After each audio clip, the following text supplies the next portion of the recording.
10 segundinhos para todo mundo começar a ver a gente. Já vai entrar. Então tá. Agora sim. A partir de agora, estamos ao vivo. Tá? Então, gente, boa tarde para todos. Hoje eu tenho novamente a honra e prazer de receber um grande músico, amigo, parceiro, colega, professor, doutor Fábio Oliveira, que é o diretor do Percussion Studies na Rowan University, nos Estados Unidos, New Jersey, e que gentilmente se prontificou, meu pedido, a falar com a gente sobre performance nesses tempos. Antes de passar a palavra para o Fábio, eu queria tranquilizar as pessoas que estão me mandando no WhatsApp já há algumas horas, preocupadas, porque, imagina, eu cancelei todas as minhas orientações da semana que vem, porque eu estou realmente exausta e estou precisando descansar um pouco. Não de vocês, mas do trabalho intelectual da orientação. E aí, não se preocupem, eu não estou com Covid, eu não estou fazendo, só estou cansada. Né? E não deu tempo de responder todas as mensagens, eu agradeço de coração a preocupação de todo mundo, mas eu estou bem, é só um cansaço, tá? Então, sem mais, eu passo a palavra para o meu querido amigo Fábio Oliveira. Obrigado, Sônia, boa tarde para todo mundo, amigos com certeza assistindo, família. Bom saber que você está bem, Sônia, porque é uma das primeiras coisas que eu gostaria de falar.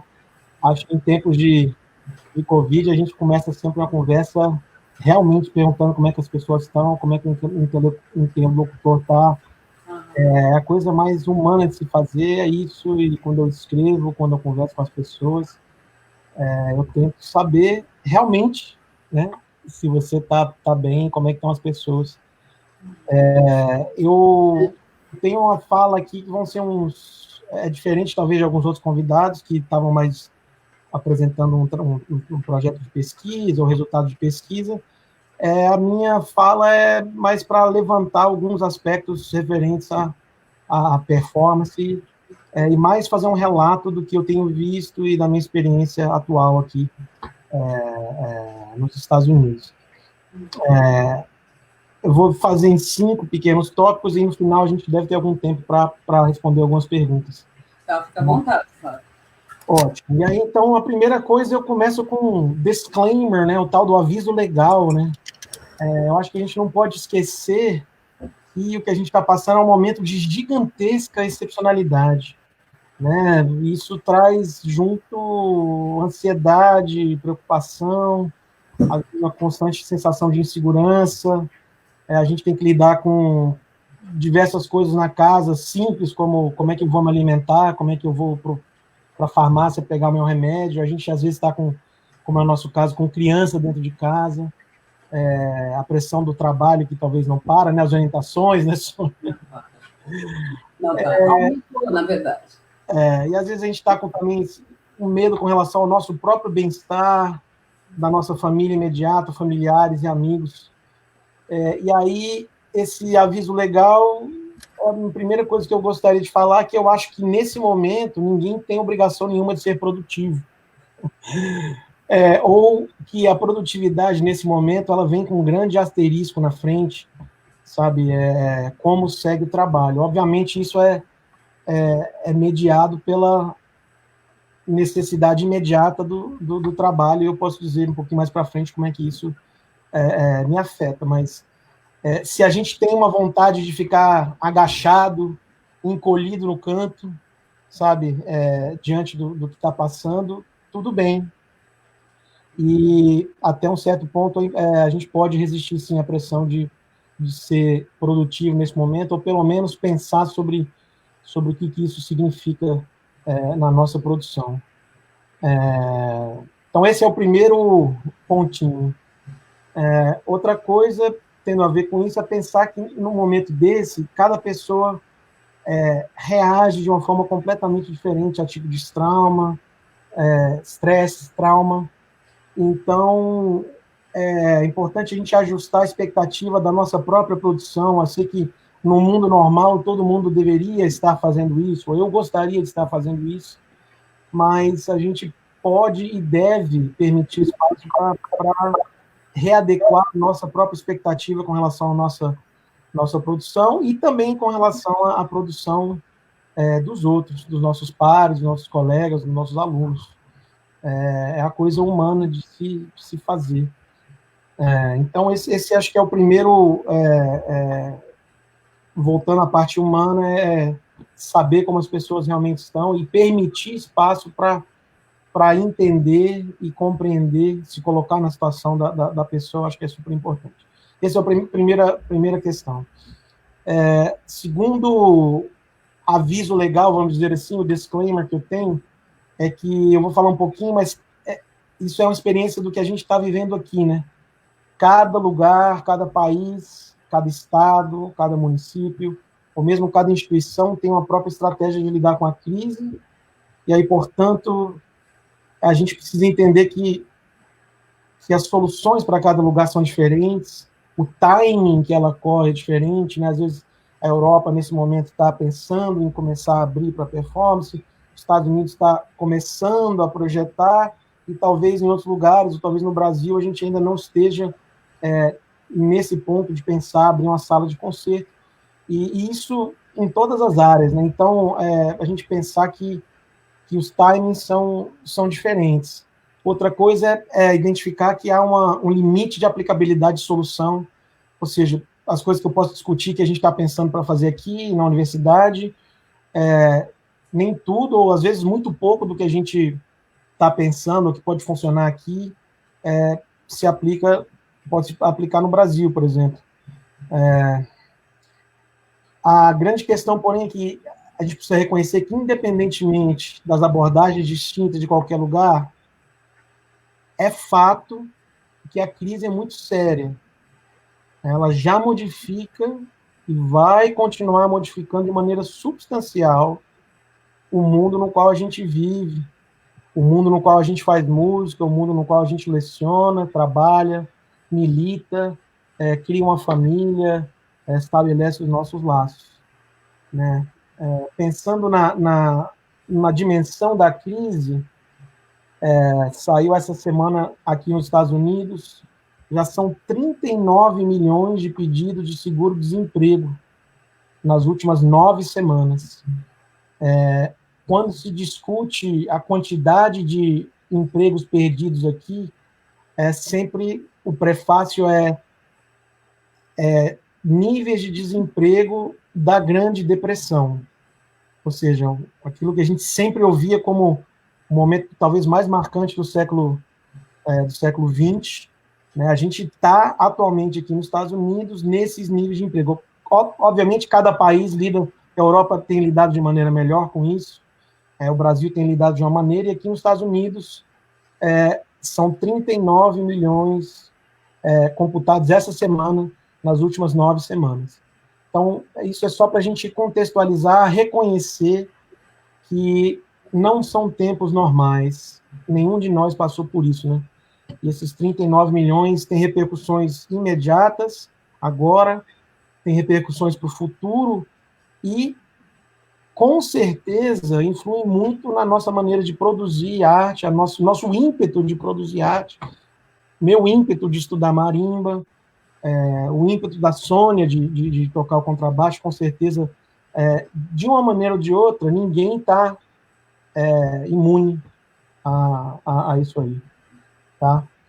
O terceiro pequeno ponto que a gente tem aqui já é um pouquinho mais da minha experiência pessoal mesmo, aqui no meu último ano, né? A gente, eu e Sônia, como ela falou, colegas na UFG entre 2009 e 2019, e eu atualmente estou de licença da Universidade Federal de Goiás, e desde agosto de 2019, eu e a minha família, minha esposa linda, Fernanda, nossos filhos, o Arthur e o Luiz, que são meus sócios, estão nos assistindo. Os sócios da Sônia, eles estão com 3 anos e meio, indo para 4 agora em outubro. E a gente, em agosto do ano passado, mudou para os Estados Unidos. uma série de questões envolvidas com essa mudança, mas eu comecei a lecionar na Rowan University, no sul do estado de New Jersey, próximo a Filadélfia, umas 2 horas mais ou menos de Nova York, da cidade de Nova York. Enfim, é um dos lugares talvez mais afetados, é o segundo estado mais afetado pelo Covid aqui nos Estados Unidos. Mais de 150 mil casos, 13 mil mortes aqui no estado de New Jersey. Então, realmente é um cenário complicado. Próximo de terminar o primeiro ano letivo aqui, né, que acabou há uns 15 dias atrás, dia 12 de março, a universidade passou para o modelo de instrução remota. Tá? E aí a gente tinha uma semana de spring break ali, já naturalmente planejada, e a universidade nos deu uma semana a mais para, no meio do semestre, mudem tudo e a instrução remota começa dia 29 ou dia 30 de março. E assim seguimos 6 semanas de instrução remota até terminar o semestre acadêmico a primavera de 2020, no começo de maio, agora algumas semanas atrás. E dia 13 de março, uma fatídica sexta-feira 13, o presidente Trump anunciou a emergência nacional aqui nos Estados Unidos e foi a última vez que eu fui ao supermercado, então já se vão 70 dias, né?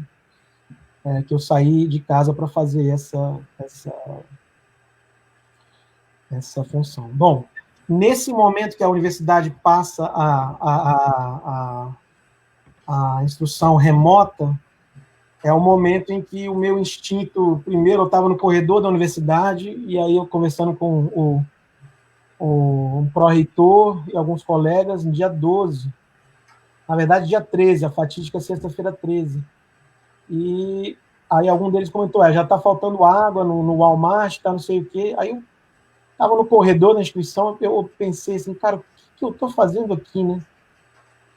Que loucura é essa, né? Eu tenho que cuidar da minha família, cuidar da minha casa, comprar água, comprar mantimento, e aí é um momento de fricção entre o que o meu emprego, o que está sendo dito para mim, né? Eu preciso, afinal, ainda tinha um monte de coisas a serem entregues, a grande avaliação do meu primeiro ano, para ver se eu sou recontratado ano que vem ou não, uma série de coisas, e em meio a isso, a pandemia, né?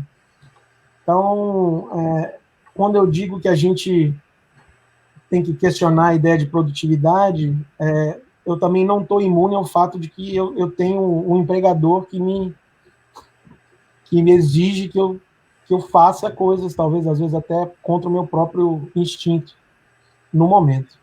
E eu sei que algumas pessoas, todo mundo de uma maneira tem que lidar com isso, com essas pressões, e aí me interessa como isso, de fato, se traduz na nossa habilidade ou não, ou inabilidade de performar, né, nesse momento. Um pouquinho mais do histórico, então, só com relação à universidade, a gente finalizou o semestre, então, de 2020 com instrução remota, e aí demos sorte no grupo de percussão que eu dirijo, que a gente já havia tocado 2 concertos, obviamente, como todos os outros concertos, recitais, tivemos que cancelar. Um dos alunos que tocaria um recital já tinha tocado aqui você toca um jury antes do recital e já tinha passado, então ele forma tendo não tocado um recital, mas tendo feito a prova para o recital, então ele conseguiu formar. E aí a gente teve uma dificuldade enorme de saber como fazer a performance, esses grupos de performance, orquestra, banda sinfônica, grupo de percussão, grupos, os problemas que as orquestras têm tido, os grupos de câmara, como que você faz música nesse contexto, ainda mais não tendo tido tempo de preparar para fazer isso, né? E a gente fez o que tinha que fazer essas 6 semanas, e agora a gente está finalizando 1 semana e meia de discussões sobre como retomar isso em setembro de 2020 dentro da universidade, né? E aqui, de novo, agora eu vou discutir um pouquinho dos modelos que a gente está pensando, e, de novo, eu faço o caveat, né, o aviso legal aqui, que isso, certamente, ou muito disso, não se aplica ao Brasil. Talvez algumas coisas se apliquem, mas muito disso é uma experiência bem pessoal. Pensando o que se fazer, ou como pensar, pelo menos a performance dentro da universidade, aqui, que é onde eu estou mais ligado no trabalho, a gente tem feito alguns cenários distintos de possibilidades de instrução, e aí aqui vale fazer, talvez, a distinção entre alguns termos, né? Tem se falado de instrução online, so online instruction, que seriam cursos preparados originalmente para serem dados dados de maneira remota, né? E de maneira assíncrona, ou seja, os alunos têm acesso àquele conteúdo. Isso seria a instrução mais tradicional, né? Que a gente está acostumado com o ensino à distância, o modelo mais tradicional. Uma distinção importante agora é que a gente não está fazendo aula online, né? Na maioria das vezes, a gente está fazendo instrução remota. E aí tem uma distinção é que, apesar de todo mundo não estar na mesma sala e estar todo mundo através do computador, a instrução é dada em tempo real, e a gente chama isso ou tem chamado isso de instrução remota. E aí vale pensar nos momentos em que tem sincronia, né, a instrução síncrona, que eles chamam aqui, e a instrução assíncrona. E pensando para frente, a gente tem feito um pouquinho de todas essas coisas. Quer dizer, o que a gente fez agora foi instrução remota, né? Oi. Quando você achar pertinente, tem uma pergunta aqui do Alexandre Rosa, e várias pessoas estão falando oi para você.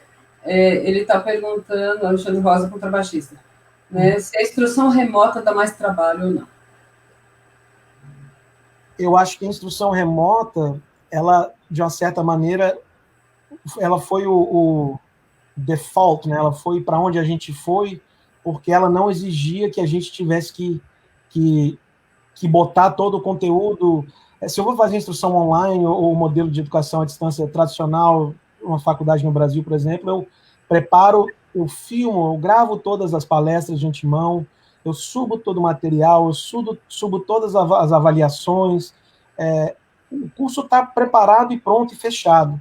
É isso que a gente está chamando de online. A instrução remota não tem essa expectativa de que eu tivesse que ter um conteúdo todo preparado. Então, por exemplo, hoje é um encontro remoto, eu vou chamar assim, com a Sony, porque eu não tenho um PowerPoint, eu estou seguindo aqui para mim, mas isso não é uma aula, eu não estou apresentando um PowerPoint, eu não estou fazendo, sabe, coisas claras e concisas que eu tive que pegar conceitos, citações e preparar como eu prepararia para uma palestra. Então, nesse sentido, Alexandre, talvez da maneira como tem sido discutido o termo aqui, ela é a maneira com que a gente está lidando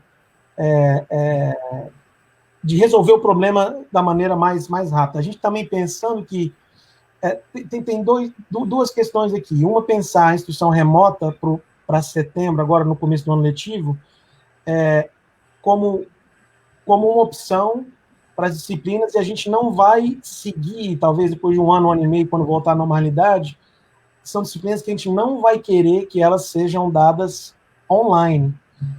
Tem um outro movimento concomitante, que é de ir para o online, já está acontecendo.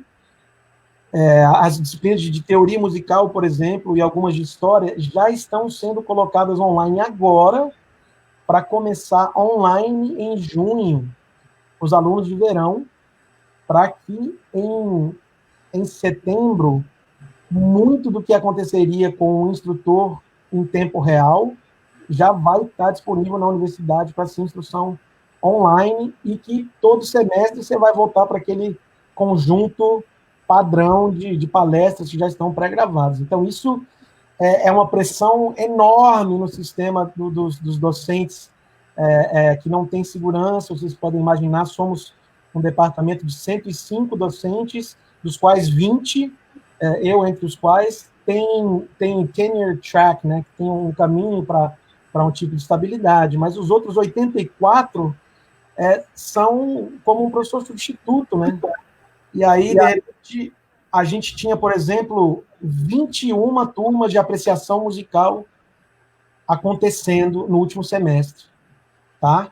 E são turmas que são dadas, cada um com um docente diferente, com limite de 20 alunos por classe. Agora, imagina, na ânsia de querer cortar, né, custo, gasto, é que você teria essa uma disciplina de apreciação musical que já está pronta, e você simplesmente, essas 21 pessoas não precisam mais estar lá para dar essa disciplina. Eu posso, talvez, com 3 ou 4, resolver esse problema. Então, tem uma questão financeira enorme que está aí. Mas, enfim, eu espero ter respondido. A gente pode voltar para isso se a gente tiver tempo. Tá? Olhando, então, seguindo aqui no meu plano, olhando para o fall, a gente já teve a experiência de instrução remota agora, nessas 6 semanas. Então, a gente já tem essa experiência.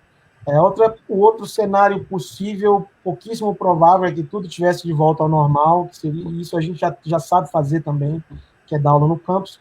Então, agora a gente está discutindo o modelo híbrido, que é um pouco de online, no campus vestindo máscara, no campus com a capacidade das salas de 20 alunos, com 4 alunos ali, você fazendo broadcast, gravando, para as pessoas assistirem depois, ou as pessoas assistindo ao vivo, divisória de plástico na sala, gente que entra e sai para limpar a sala, uma série de coisas, ensaios, por exemplo, como se faz um ensaio, e aí eu vou falar um pouquinho sobre o que tem sido pensado. Tá? A gente está no meio desse processo. Ontem teve uma reunião grande sobre as recomendações da música, das artes, para seguir. E tem uma pressão enorme para a gente abrir normalmente, ou o máximo que puder, em setembro. Afinal de contas, a universidade, 50% do dinheiro dela vem dos alunos morando no campus, os alunos se alimentando no campus e pagando as taxas aqui. Mas se os alunos não estão aqui, estão fazendo tudo remoto, o dinheiro da universidade cai em 50%, e aí você começa a ter um monte de problemas. Então, eu posso até dizer que, talvez em detrimento das questões de saúde, tem uma pressão enorme para voltar em setembro, seja lá o que isso vai dizer. O meu conforto, né, eles têm falado de colocar tendas, por exemplo, do lado de fora para dar aula. Eu falei, ótimo, entre dar uma aula de percussão com máscara para um aluno dentro da minha sala, ou talvez eu dando aula de instrumento aqui e um aluno numa sala dentro do mesmo prédio, uma sala que foi montada para ele fazer aula de percussão lá no outro canto, né? Entre esse modelo e eu dar uma aula do lado de fora, eu vou para fora na hora. Outra coisa que eu sugeri é com uma série de concertos, se tivermos que fazer, ao ar livre, tá? Algo que tem aparecido em termos das pesquisas, o ar livre é muito menos perigoso, né? Uma das pesquisas na China que teve 2.600 e poucos casos relatados, uma das pesquisas, e apenas 2 desses 2.600 e pouco, eram casos que foram de pessoas que se infectaram dentro de um espaço fechado. Não, desculpa, se infectaram fora, ao ar livre. Quer dizer, a grande maioria é dentro e fechado. Então, pensando na volta, ar livre parece uma possibilidade boa, mas aí também já tem outras questões que impedem. Uma corrente de ar passou, tem uma pessoa que está doente, ela está cantando, aquilo leva para um outro cantor e por aí vai. Tá?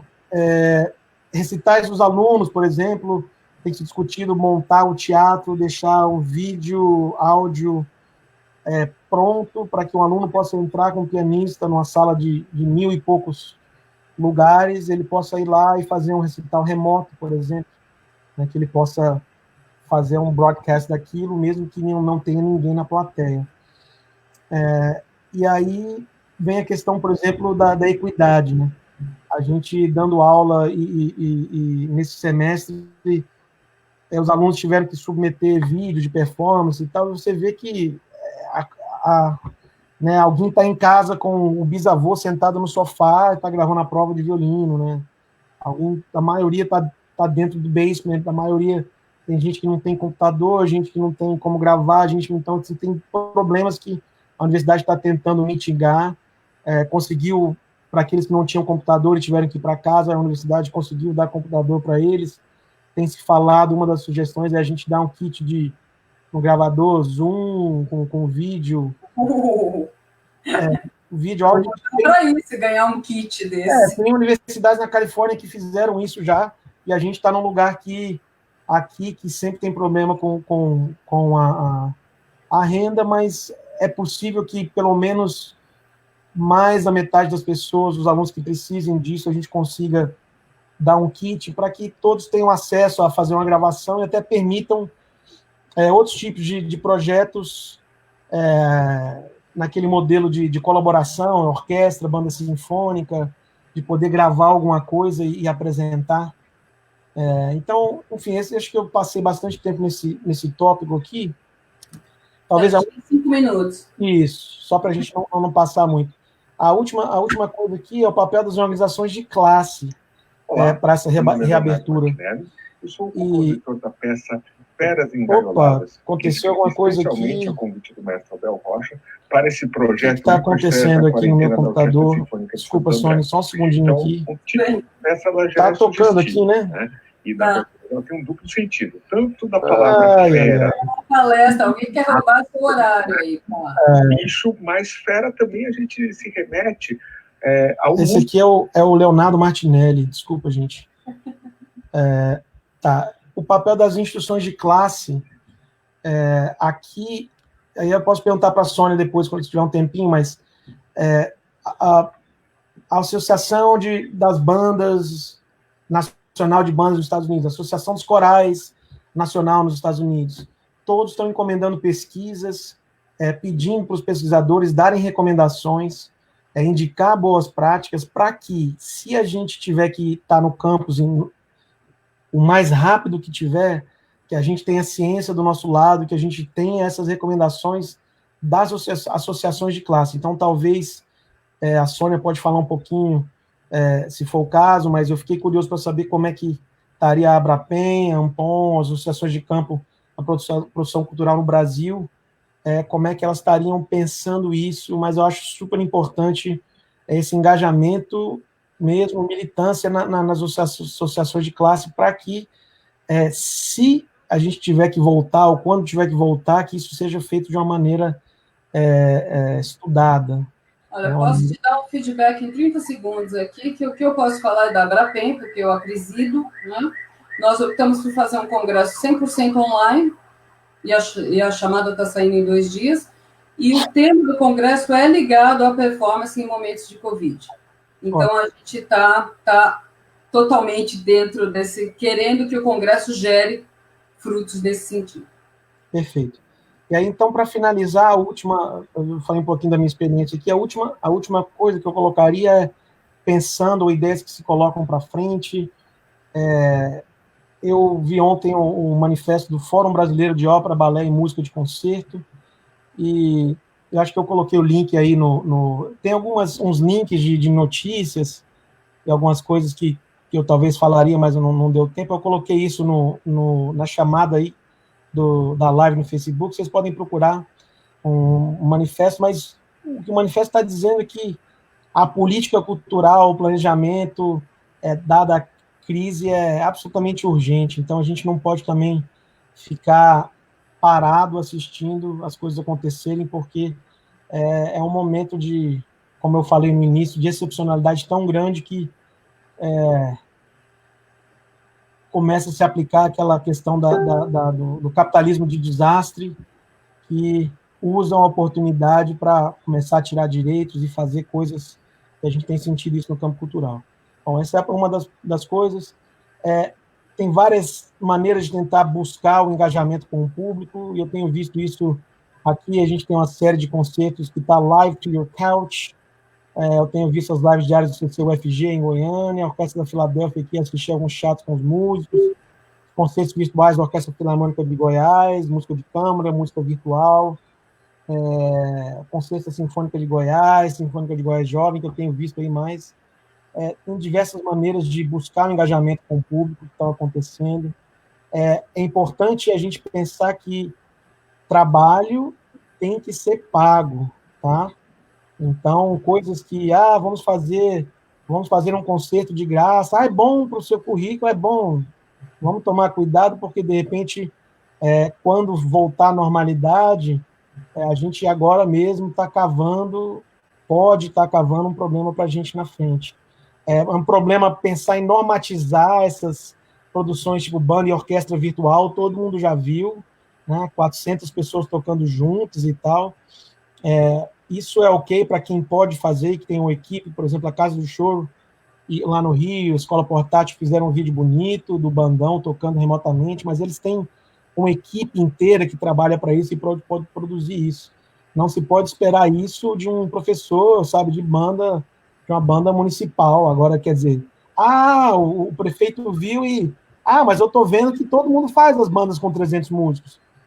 E, de repente, tem esse cara aqui, uma pessoa que nunca não está pronta, não tem o tempo, não recebe para isso, e está tentando fazer aquilo, porque aquilo é o modelo que tem sido apresentado e todo mundo não entende o tanto de trabalho que tem por trás daquilo. Então, tomar cuidado. Entender a quantidade de profissionais envolvidos nisso, não é, Fábio? Claro. O trabalho que dá, a quantidade de profissionais envolvidos nisso. E aí, pensando nessa questão dos profissionais, qual que é o impacto da crise em todo o ecossistema de produção musical? Quer dizer, a gente está mais envolvido, talvez, com a formação dentro da universidade, as escolas secundárias, mas a crise impacta as plateias, séries de concerto, ONGs, grupos sociais, etc, etc, etc. E talvez agora, a gente que está numa posição mais estável nas universidades e em alguns grupos, a gente tenha que estender a mão para esses grupos que não têm tanta estabilidade e temos que fazer essa advocacia, vamos falar assim, para esses grupos e ajudar a entender que a gente não está sozinho, a gente faz parte, é um pedacinho desse no ecossistema da música. E talvez a última questão, então, é pensar que as plataformas digitais, como a gente tem com a Orquestra Filarmônica de Berlim, o Grupo de Música Contemporânea aqui nos Estados Unidos, o WISE, enfim, esse é um modelo que está aqui para ficar. Quanto mais a gente puder pensar que isso vai fazer parte da nossa futuro pós-Covid, a gente tem que pensar que isso vai estar aí.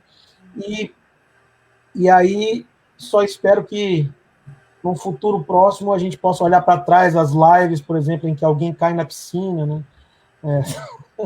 Um aço da estrela pop brasileira cai na piscina e tal coisa, ou do pijama de bolinha, que a gente possa olhar para isso e sorrir e ver que foi um momento que passou. Então, acho que era isso, Sônia. Passamos 2 minutos aqui. Agradeço pelo convite, e era isso que eu tinha para falar, e mais um montão de coisa, mas... Então, olha, seja bem-vindo a qualquer momento. Enquanto a quarentena durar, estaremos aqui todo dia. Então, o dia que você sentir que você tem essa disponibilidade, vai ser um prazer continuar essa conversa. Maravilha. Inclusive, essa conversa ela tem a ver com outras que a gente já teve aqui. Eu acho muito interessante que a gente não está... De uma certa forma, essa live aqui é um movimento nesse sentido, né, Fábio? De agregar as pessoas e das pessoas em casa sabendo que elas não estão sozinhas. Nós todos estamos passando por esse desespero de ir até a portaria, pegar a correspondência, volta, toma banho, lava, passa álcool em gel, aí eu segurei na maçaneta, passa álcool em gel de novo ou não passa? Mas aí eu pus a mão no vidro do álcool em gel. Será que a minha mão estava limpa? Você vai ficando maluco, né? Dinheiro, né? Dinheiro. Álcool gel no cartão, né? Toda hora. Meu cartão funciona, não sei como, mas ele toma banho de álcool em gel toda vez que eu uso. Então, assim, você não está louco sozinho. Isso é importante, estamos todos juntos. Então, esse espaço aqui é para isso. Então, Fábio, a qualquer momento, eu acho que tudo que você falou, cada coisa que você falou, dá para a gente falar aqui 1 hora tranquilo, né? Mas a minha ideia aqui é justamente que a gente plante sementes e a gente vá comentando e voltando.